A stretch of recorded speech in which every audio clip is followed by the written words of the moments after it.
because they didn't want to take any chances. And deep down inside, everybody in Bengal knew ultimately only Lord Hari can save us. So they were all chanting and chanting and chanting and singing the names of Hari. And even the people who were of Muslim faith, when they saw thousands and thousands and hundreds and thousands of Hindus chanting Hari Hari, all they could do is say Hari Hari. Hari Hari. Everyone was chanting Hari Hari. Hari Hari. And when the devotees saw this, they were so happy. It's the only time they ever saw everyone chanting Hari, and they were really taking shelter of Hari in their own little ways. Srivas Thakur, he said, "May this eclipse last forever." The devotees were so happy seeing everyone chanting. And it was when the entire town of Navadvip was resounding with the names.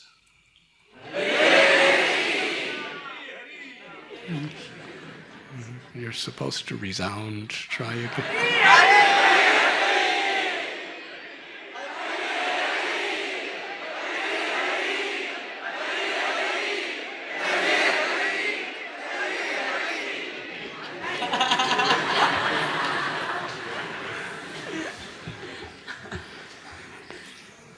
That's quite good. As they were all crying out the names of Krishna, the Supreme Personality of Godhead, Krishna, appeared within this world while he was surrounded in all directions with the Hare Krishna Mahamantra.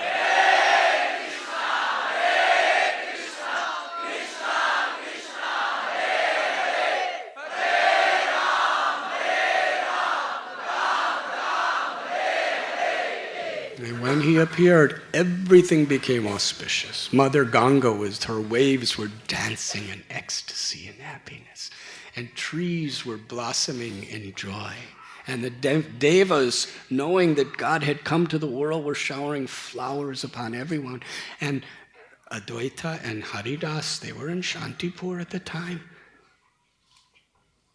Advaita started dancing, and Haridas was dancing, and Advaita started giving charity away, just like Vasudeva gave in charity when Krishna was born with his mind.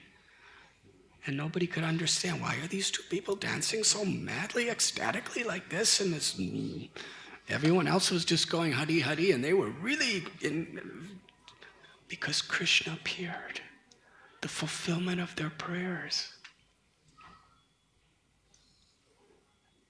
He was born under a neem tree. So his mother named him Nimai. In the name-giving ceremony, which came soon after, Nilambar Chakravarti, he said, this child is going to deliver everyone. He's going to nourish the whole universe. Therefore, I give him the name Vishwambar. Because his limbs were so beautiful with a golden complexion, Jagannath Mishra gave him the name Gauranga. And because he looked just like Krishna, Lord Hari, with a golden complexion, the ladies of Navadvip named him Gaur Hari. So Lord Caitanya had his way of showing through his devotees how to become attached to chanting the names with feeling. And he would put people in predicaments. Can I give a few examples? I'm not going to speak much longer because I think you've been fasting and we still have Gaur Arti and it's getting late. The moon's risen already.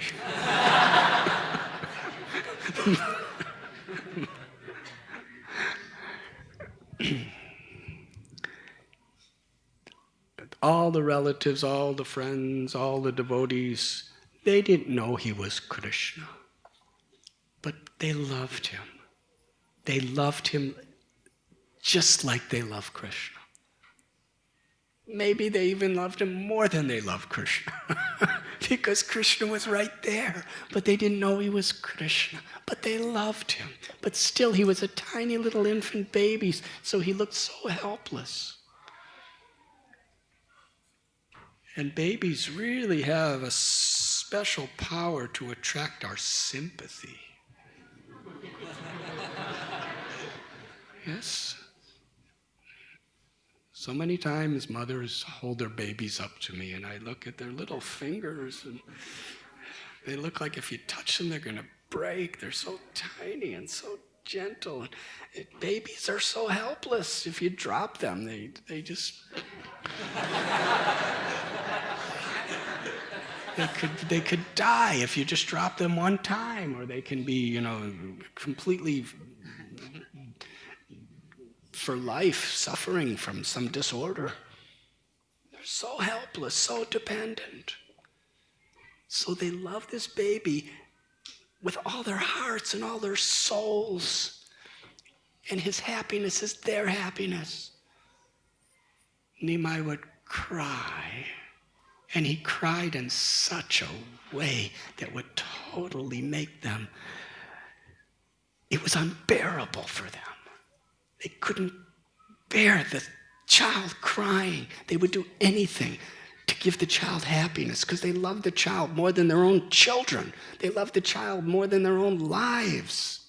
And he's a little helpless baby and he's crying and they don't know why he's crying and he's really crying, so they're getting this and getting that and getting milk and getting and playing songs and so many things, and the child's crying louder and louder until they would all raise their arms and chant the holy.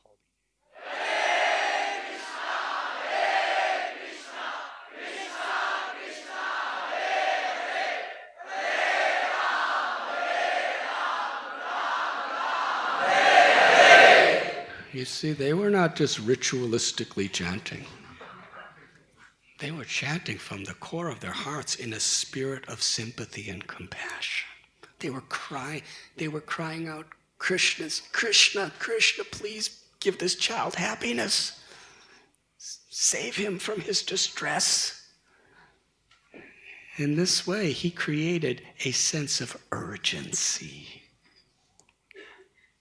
And soon this became such a special thing that the ladies would just come to the house and gather around and wait for him to cry. And as soon as he would cry, they knew the secret formula.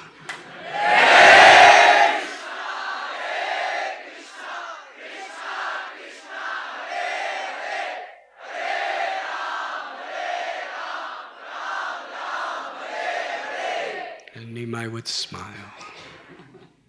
In Srila Prabhupada's mercy, he gave us all the secret formula of how to make Nimai smile, even today.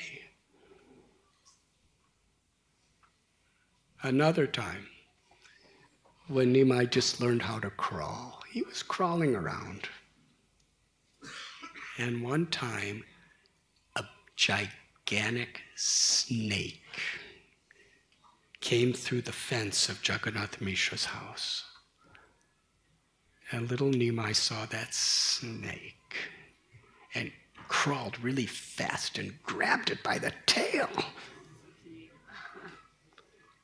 And the relatives were watching.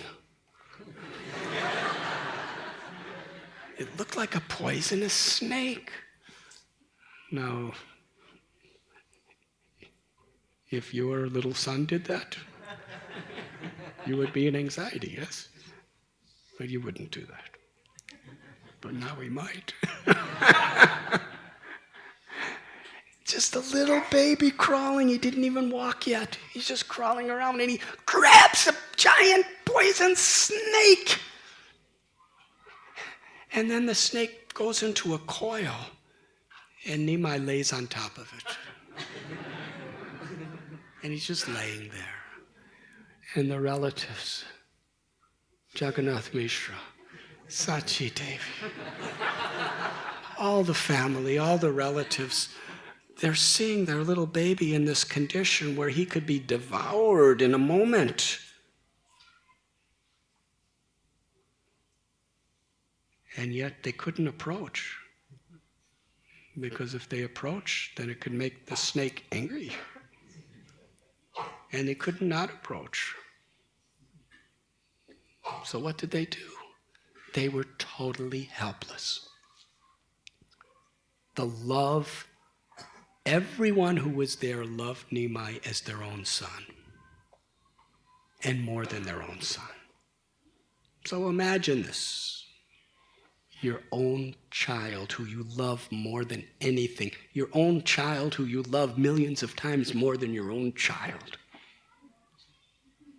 Is a little tiny crawling baby sleeping in the coils of a monstrous serpent. Hare Krishna.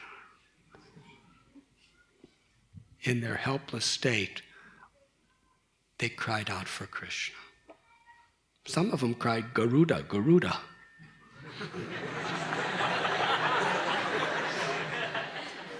Garuda's here. Not so often does he get to hear his name chanted. But for the pleasure of Garuda, they were chanting. Much louder, please. And they were chanting the holy names of Krishna from their heart of hearts for the protection of their baby.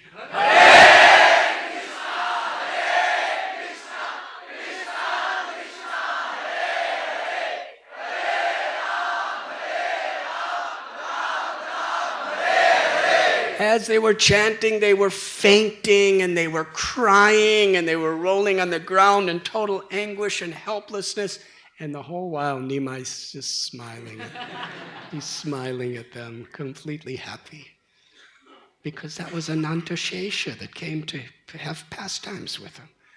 But when the snake, who was Anantashesha, saw how much despair and misery and anguish that all of the devotees were having, he slithered away.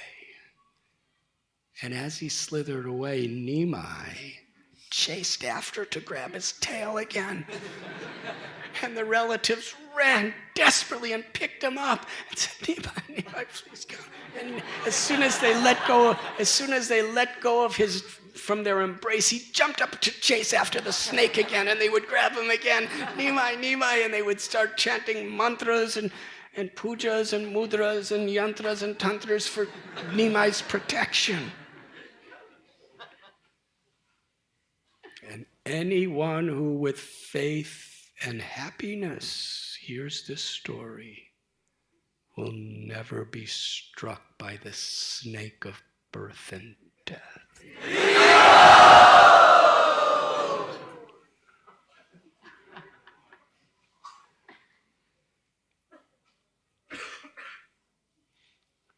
Another time, Nimai's just learning to walk. And Sachimata put some nice bangles and ankle bells on him. And two thieves, they saw that he had nice jewelry. And they thought, we will kidnap him and steal his jewels. And Nimai was so innocent. He was just walking. And they said, child, you look, and there was people around, so they had to really look like they were compassionate. They said, oh child, we can see that you're lost. We will take you home. Come, we will take you home. And then they started giving him sandesh. And Nimai was riding on their shoulders, and they kept giving him sandesh, and he's just smiling and eating sandesh. And they were taking him to a secret hideout to rob him, and who knows what they would have done to him after they robbed him. And they're going, and the people of Navadvip are seeing, and they're saying, we will take you home, my child, we will take you home. And he's just happy he was getting a ride. Children like rides. And they went a distance, and they came to where their hideout was. And they said, child, now you're home. You can get off our shoulder. And little Nimai said, yes, I will get off immediately. And Nimai jumped off. But what they didn't understand is they came back right to Nimai's house.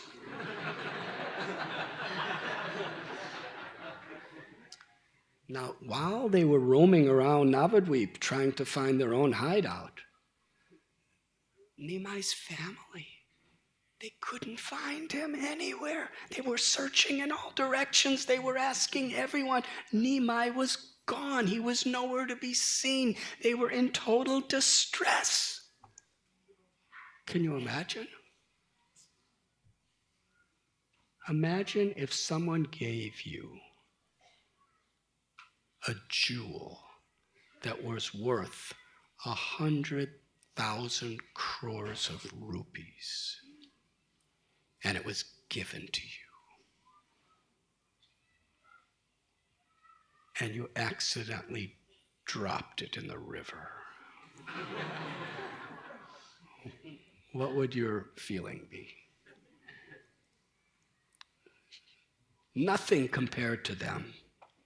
They lost Nimai. He was gone. So they were all searching frantically, and as they were searching, they were praying to Krishna, crying to Krishna, please bring back our Nimai, please protect our Nimai. And in that state of mind, they were crying out the holy names.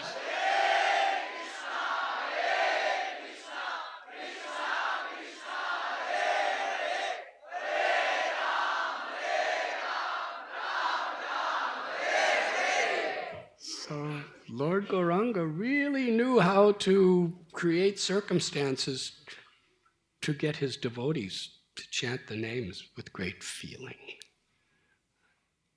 Sometimes they were the happiest moods, and sometimes they were very, very testing times. And Nimai jumped off the shoulder of the thief and ran right into the arms of Sachimata and Jagannath Mishra. Oh, you have come, you have come. Where did you come from? What happened? And meanwhile, there was such a wonderful celebration of finding Nimai again. The thieves were totally bewildered. What happened? We brought him back to his own house. We thought this was our house.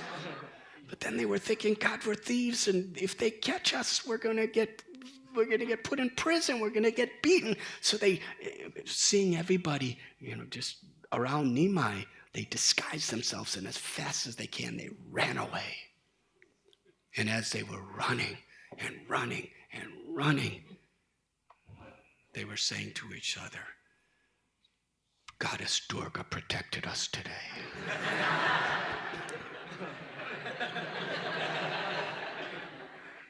Meanwhile, the relative said, Nimai, what happened?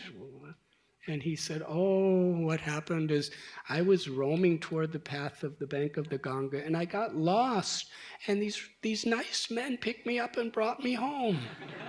And they said, oh, let us give them a reward. And they made a nice turban for each of them, but they couldn't find them. But those thieves were delivered in due course of time. Because even though they had the wrong motives, they gave Sandesh to the Lord. And they gave a ride to the Lord, and the Lord enjoyed it. They actually gave him pleasure. Just to deliver them, he enjoyed it.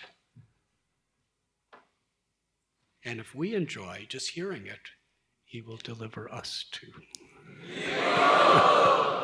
That is the power. Transcendental sound vibration. So it is late. But the Lord, after he became Nimai Pandit, the greatest scholar in all the world. And the devotees, they couldn't get too close to him because he would always speak all these grammatical arguments to them. But they couldn't resist being near him because they loved him like they loved Krishna. And they were praying and they were performing Sankirtan with the prayer, Krishna, make Nimai a devotee. If Nimai becomes a devotee, he could make the whole world Krishna conscious because he's so attractive. And one time Srivas said to Nimai, why are you wasting your life with mundane scholarship? You should worship Krishna. And Nimai, very humble, he said, because I have received the blessing of a great person like you, someday I will be a devotee of Krishna. Ishwarapuri came to Navadvip. And Nimai, the greatest scholar in the world, he staged a beautiful pastime where he was defeated by his devotee. And he was happily defeated. And later he went to Gaya and he received the mantra from Ishwarapuri. And when he received the mercy of his guru in Parampara, that's when the love of Sri Radha manifested to the world from his heart. He was running to Vrindavan to find Krishna in the mood of Sri Radha as the greatest devotee. But the Devas told him, go to Vrindavan later. You have descended to this world to establish the Sankirtan movement in Navadvip. And it was there that he gathered all of the devotees from all the different places where they took birth, and they all congregated in Sri Navadvip Dham. In Srivasangam, throughout the night, every night, all night for 1 year, the devotees performed leelas that were non-different than the Ras Leela of Vrindavan in their love and their expression of pure bhakti. And how did they do it? It was all realized. It was all relished and experienced. The pastimes of Braj Bhumi through the loud chanting of the holy name. Hare Krishna, Hare Krishna, Krishna Krishna, Hare Hare, Hare Ram, Hare Ram, Ram Ram, Hare Hare. Many people blasphemed because they couldn't tolerate some scholars, some egoistic Brahmins. They couldn't tolerate that Nimai was becoming so popular.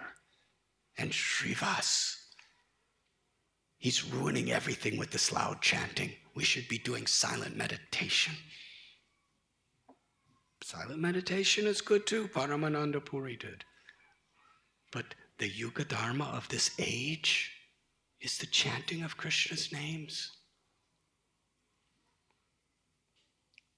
The innocent people of Navadvip would come and give gifts to Nimai. And Lord Gauranga, he gave them simple instruction. He said, just chant this 32-syllable, 16-word mantra. It is called the Maha Mantra. Hare Krishna, Krishna Krishna, Hare Hare, Hare Ram, Ram Ram, Hare. It is the greatest gift. Worship Krishna, serve Krishna, talk about Krishna, remember Krishna, and the way to do it is just chant this mantra. There's no hard and fast rules. Whether you're alone or whether you're with your family, clap your hands, play instruments, chant the names of the Lord. And they all started doing it. And then there's the great story of Chand Kazi. He started persecuting the devotees. But before that, when Lord Caitanya would go out into the streets and he would see people chanting Harinam, he was so grateful to them. He would bow to them. With tears in his eyes, he would embrace them and say, thank you, because you are worshiping Krishna.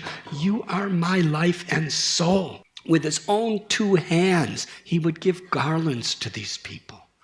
Just simple villagers. Some of them were scholars. Some of them were poor. Some of them were rich. It didn't matter. Anyone who sincerely and humbly took the name of Krishna, the Lord was worshiping them. That was the mood of Lord Caitanya. he was showing how he was conquered by those who were trying to follow this path of devotional service. The Chandkazi started persecuting these people, and they were being beaten. Some of them were being put in prison. Some of them plundered of all of their resources. So again, now they were chanting very sincerely with a sense of urgency. And in that state, Lord Chaitanya said, "Today I will lead the kirtan in the streets. Let everyone come with a torch. Today I will bring a rainstorm of Harinam Kirtan and love for Krishna, Prema Bhakti, and I will inundate the entire Navadvip. And we will have Kirtan to the house of the Chandkazi. Let us see what he does to me." Hundreds and thousands of people assembled. This was the first time Lord Chaitanya danced in public. And he never stopped after that. Chandkazi surrendered and became a great saint. And after it all, Lord Chaitanya drank the water from Kuldevecha Sridhar's pot. After he conquered the most powerful force in the whole area, simply through Harinam and mercy, he showed that he's conquered by the simple love of his devotee. He drank the water that was drunk from the old, beaten iron pot of Sridhar. Simple devotion is what the Lord is eager to taste. And we all have that potential. Then he took sannyas. He went to Puri. There the greatest of all scholars, Sarvabhauma Bhattacharya. Lord Chaitanya, even though he was a Mayavadi, and he was really learned, Lord Chaitanya saw he loves me like a father. And even when Sarvabhauma was with great attention saying, "I will teach you Shankaracharya's commentary of Vedanta Sutra to protect you." And Lord Chaitanya said, "You are my father. Please instruct me, protect me. You are like my own guru." He treated him with so much affection. Sarvabhauma Bhattacharya fell in love with this 24-year-old sannyasi. He fell in love with him. He opened his heart totally to him. And then Lord Chaitanya sat in Jagannath's temple and listened to him for 7 days. Because the greatest scholar and the guru of the king is not a person you just, have a class and he converts. Lord Chaitanya understood his heart, and he really cared. And after 7 days, Sarvabhauma Bhattacharya said, "Why you didn't ask any question? Do you understand what I said?" Lord Chaitanya said, "Yes, I understand Vedanta Sutra. It's as clear as the sun. But your commentary is like a dark cloud that obscures the meaning."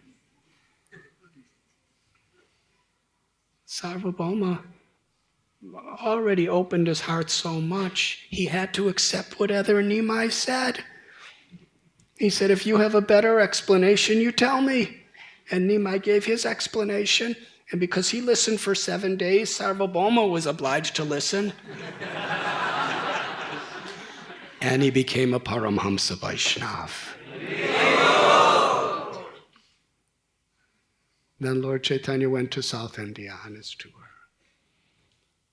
And wherever he went, whoever he met on the roadsides, he would just give them the simple message: worship Krishna, serve Krishna, talk about Krishna, chant the names of Krishna, you will be my life and soul.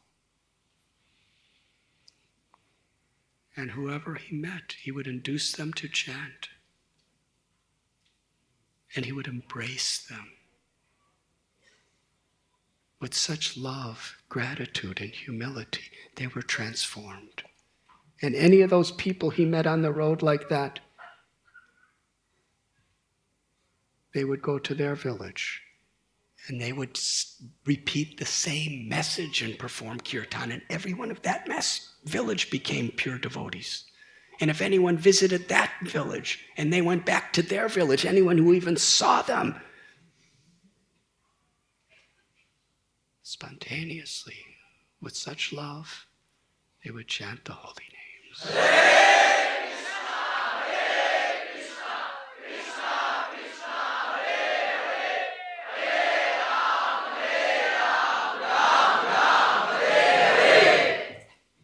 To the leper Vasudev, who was exiled from society because his body was completely oozing with the pus and the blood of contagious leprosy, worms eating his skin away. When he came to meet Lord Caitanya embraced him and squeezed him to his own heart. And in doing so, freedom of leprosy.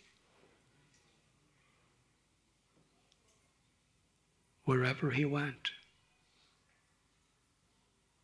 people of various spiritual denominations, rogues and thieves, women who became corrupted and abused, robbers and dacoits, great pundits and scholars, simple farmers and villagers, everyone he was giving prema bhakti, the highest perfection of life and happiness to. He was transforming them with love for God.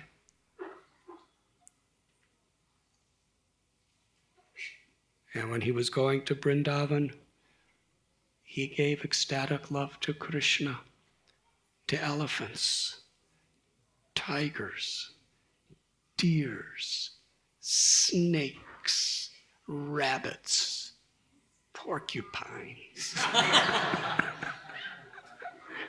insects, weeds, trees, bushes, birds of every variety. Wherever he went through the Jarikhanda forest, he induced everyone to awaken their ecstatic love for Krishna through the chanting of the holy name.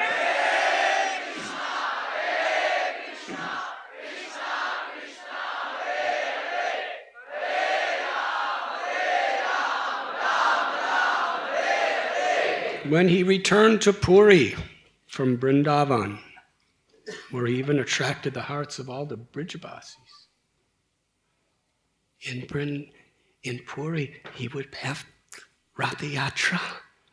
He would reveal the highest ecstasies of the sentiments of Radha, bringing Krishna back to Vrindavan from Kurukshetra.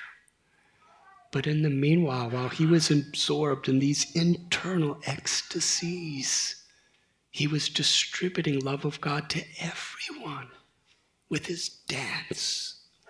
All the devotees, all the residents of Puri, all the pujaris, all the pilgrims, all the tourists, everybody who was in Puri, all the animals, the insects, the birds, the trees, everyone was being drowned by love for by Krishna's grace, as Sri Caitanya Mahaprabhu, with his lotus-like eyes pouring tears of compassion, his long golden arms raised from his mouth. It was sweet as nectar, but it was as powerful as the roar of 10 million lions when he would chant the holy name.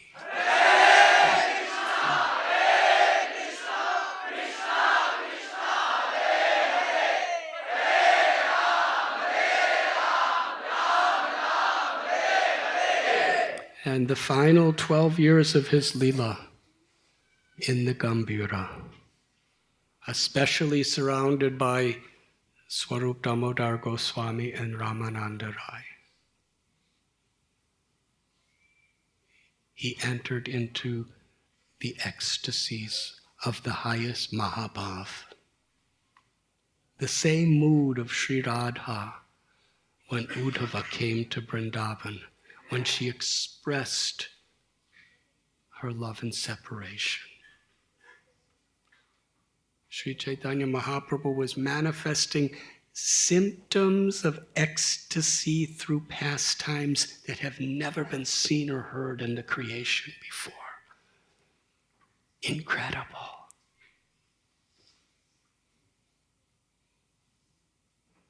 And it was there in the Gambhira that he composed the Shikshastakam, the 8 prayers that he personally wrote with his own lotus hand.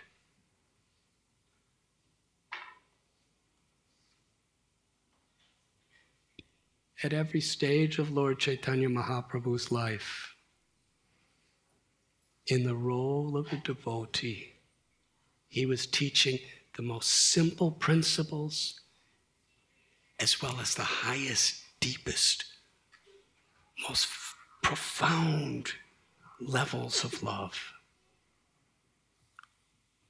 Through his conversations with Ramananda Rai, his discussions with Rupa Goswami, Sanatana Goswami, Prakashananda Saraswati, Sarvabhauma Bhattacharya, and others, he established the very essence of the teachings of Srimad Bhagavatam, the essence of the teachings of all the Vedas, with such a powerful philosophical evidence based on scripture and realization.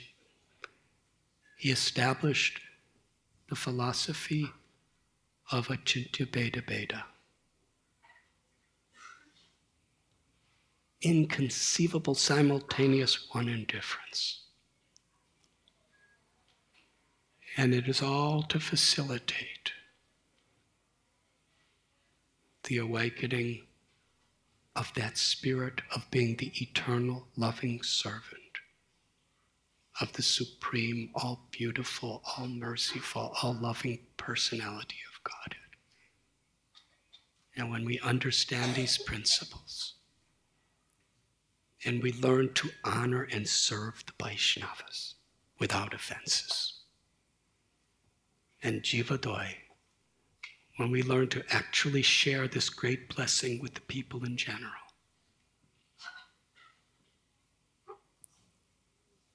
and it is all based on the prime benediction, congregational chanting of the holy names.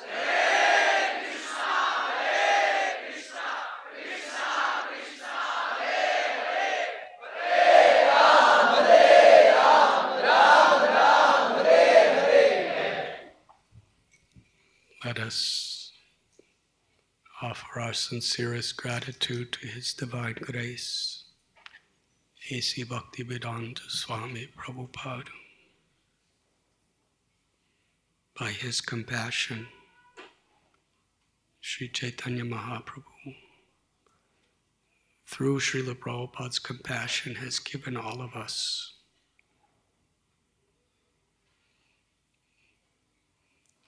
this mercy. Let us pray that we can always remain focused and faithful to this higher principle of being the servant of the servant of the servant, of truly living in a spirit beyond selfishness, immorality, dishonesty. Honesty means everything belongs to you, Krishna. I'm yours. Everyone is your child. Let me serve. Please give me a taste for your holy name and the awakening of a deep, loving desire to serve you and please you as servant of servant. Let this be our prayer.